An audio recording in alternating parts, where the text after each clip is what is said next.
of being charming seems to have gone the way of fairy tales. Well, we're going to meet two guys determined to bring it back in the name of love. He's thinking, well, all right, it's me. Make it happen. Joshua Pellisier and Jordan Harbinger haven't always had luck with the ladies. You're on Game On. But when they helped a colleague score big with that special someone, the bosses at Sirius Satellite Radio tapped them to host a show about helping other guys improve their game. We don't want to just recreate us. We want to bring the best out in everybody so everybody can be themselves, but also just be the best version of themselves. It's not typically the woman's fault here. It's usually guys just don't get it. If you have a hidden agenda and you look at someone in the eyes, they're going to know exactly what you're thinking. Absolutely. In addition to the radio program, the two also teach their technique in person.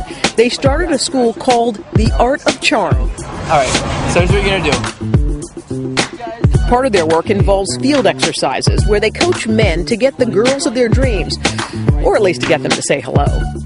You guys are going to go out today and you're going to meet as many people as you can. Just say hello. You don't have to do anything else other than that. Let's go. One of their newest students, Nick, gives it the college try. Hey, excuse me? Are you familiar with Manhattan?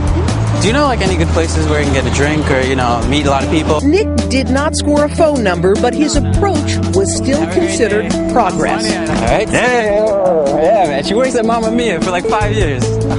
Yeah, that's why I was like, oh, you know the area. Well done. Thank you, bro. All right, so that was awesome. You didn't use your hand as much as I wanted to. Yeah, I figured. But it's okay. You used your body language much better.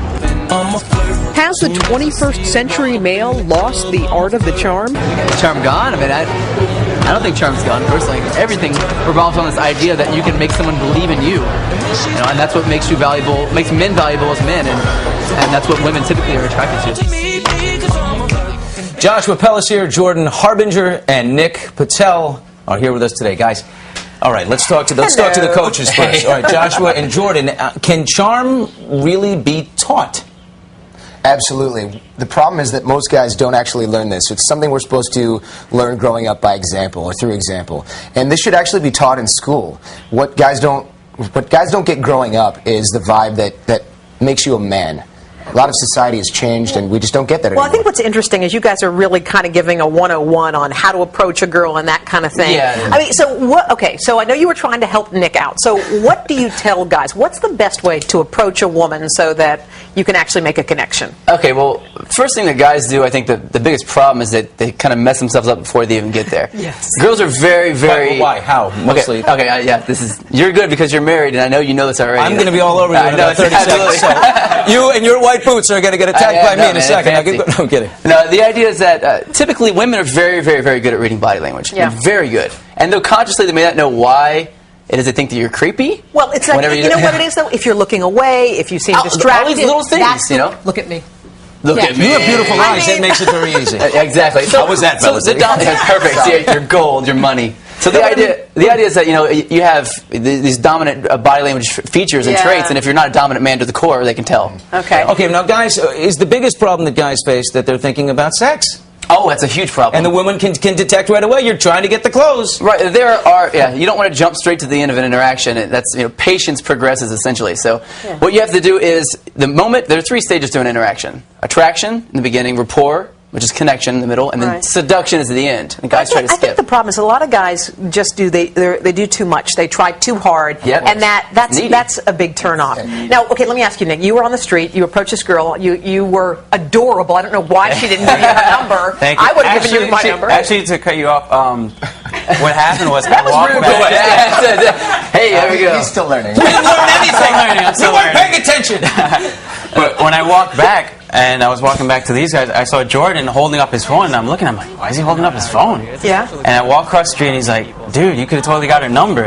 And I didn't have that awareness at the time that I literally could have took out my cell phone and said, hey, give me your number. But do you think she would have given it to you? Do you think she would have? Absolutely. Yeah. So you just go up she to a was stranger waiting for the clothes and say, hey, can you know, where's a restaurant, and can I have your phone number? Sure. Well, she was laughing. She waited around for the red light to change again and again. She was flirting buying with time. you. She was flirting with Nick, him. you let her go. She left the door. Now wait a minute. You have a girlfriend. How does she feel about you running this school? And you are single, and I want to know why. So you're first. Right, absolutely. It's really hard to date a dating coach, especially one that knows what he's doing. I mean, it's really hard because ultimately, you know, she's got to live into this idea that I know what I'm doing with dating, and a lot of times women want to be the ones that are control Can I what ask you, happens in the though, interaction. Don't we just want authentic, though? I mean, I know there's a game to it, and He brings- hold on, but you can work it and all that kind of stuff. But I mean, isn't there a point where you just want real? You don't want someone who knows how to work it. No, there's like in the stages in the beginning, it is about being fun and curious and like the mysterious kind of guy is fun. But after you get past that, there's no joking around in the stage of rapport. When you build connection, like if your best friend's like talking about something serious and you go make a joke, That doesn't they're like, work. "What are you doing? Why are you single? The real answer, honestly, is because it's fun. Yeah, It's okay. a lot of fun Okay. to be single, So, especially in Manhattan. So can I ask you, if you tune into Sirius Radio, you can hear your tips? Absolutely, When is your yep. show, by the Maximum way? 108. It's called Game On. Sirius On. 108. 2 p.m. Fridays at 2 p.m. Eastern. It's live, so people can call in and actually ask questions right All off right, the so bat. you have a lot of which is great. success stories? Oh, it's great. It's amazing. Really? Absolutely. Nick, are you a success story? It's life-changing stuff. Literally, you. it's literally one of those things when I look back on my life when I'm 70 years old, I can say, this is one of the 5 things I did in my life that changed everything. Oh, cool. You guys must feel pretty good. You guys, thank you so much. You should look out for a Absolutely. caller later named Raul. It'll be me going. Yes, my name is Raul.